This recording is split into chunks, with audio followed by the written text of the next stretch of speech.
ലോക്സഭാ തെരഞ്ഞെടുപ്പിന് കണ്ണൂർ ജില്ലയിൽ എല്ലാ ഒരുക്കങ്ങളും പൂർത്തിയായതായി ജില്ലാ തെരഞ്ഞെടുപ്പ് ഓഫീസർ കൂടിയായ ജില്ലാ കളക്ടർ അരുൺ കെ വിജയൻ കണ്ണൂരിൽ വാർത്താസമ്മേളനത്തിൽ അറിയിച്ചു.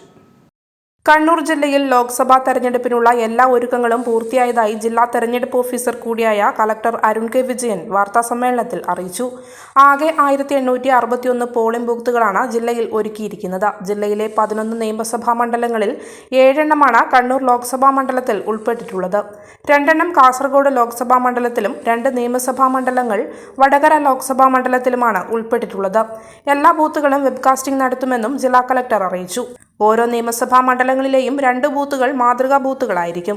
പൂർണ്ണമായും ഹരിത പെരുമാറ്റച്ചട്ടം പാലിച്ചുകൊണ്ടായിരിക്കും തെരഞ്ഞെടുപ്പെന്നും അദ്ദേഹം പറഞ്ഞു.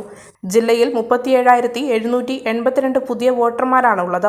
സുശക്തമായ സുരക്ഷാ ക്രമീകരണങ്ങളാണ് വോട്ടെടുപ്പിന് ഒരുക്കുകയെന്നും വാർത്താസമ്മേളനത്തിൽ പങ്കെടുത്ത city police commissioner Ajith Kumar അറിയിച്ചു. Rural SP Hemalatha, ADM, election deputy collector എന്നിവരും വാർത്താസമ്മേളനത്തിൽ പങ്കെടുത്തു.